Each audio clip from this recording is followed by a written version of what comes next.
This is the very southern end of the Riverside campus, and if the ACC master plan goes through, it'll put two large buildings right here onto this historical golf course for as long as anyone can remember.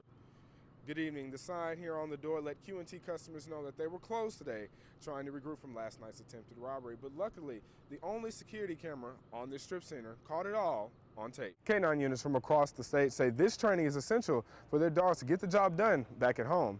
And they say it's one step closer towards getting that full statewide program for the future.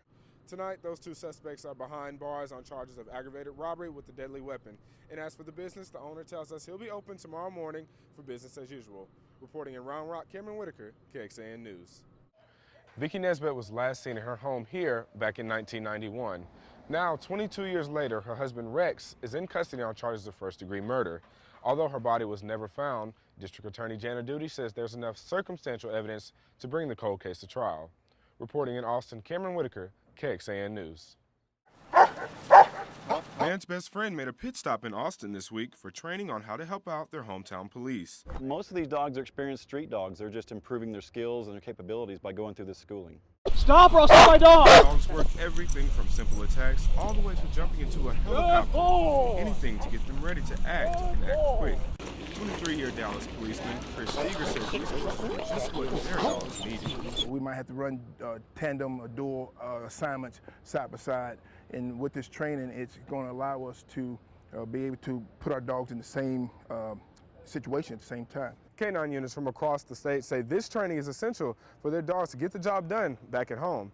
And they say it's one step closer towards getting that full statewide program for the future. What we'd like to see is, at least in the state of Texas, try to get everybody on the same page doing the same thing, at least in generalities. And that way maybe have an association to where we have standards that we all meet and can exceed. And until you work this closely with a partner as such, you don't quite get the full effect of it, because, you know, like I said, the love that he shows me daily, and the respect and the loyalty, you can't measure that in any kind of way. Reporting in East Austin, Cameron Whitaker, KXAN News. It's no secret Austin is expanding, meaning its schools are too. As a result, the historic Riverside Golf Course may be taking a hit in the coming years.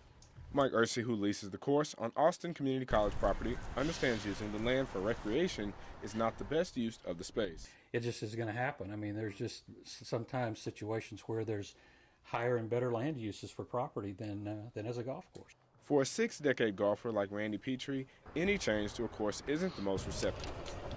That's good and bad. I'm a golf pro. I wish it would stay, but if it's not going to stay, education is a lot more important than me trying to beat these guys out here. ACC's master plan expects 4,000 more students by 2025, causing a need for the campus to expand into 20% of the site's fairways. I don't think they have a strong desire to see the golf course go away. I think it's just a matter of whether or not that's the best thing for them and their expansion plans. This is the very southern end of the Riverside campus, and if the ACC master plan goes through, it'll put two large buildings right here onto this historical golf course for as long as anyone can remember. We all enjoy playing it. Golly, are you kidding me? I couldn't play it for years. Now I can play it every day, you know. Love it. If the plan goes through, Petrie and his golf buddies have plans to go elsewhere to play the sport that they love. Go back to Hancock, I guess. That's where I grew up, Hancock and Muni, so here we go again, you know. Go back 50 years. Reporting at Riverside Golf Course, Cameron Whitaker, KXAN News.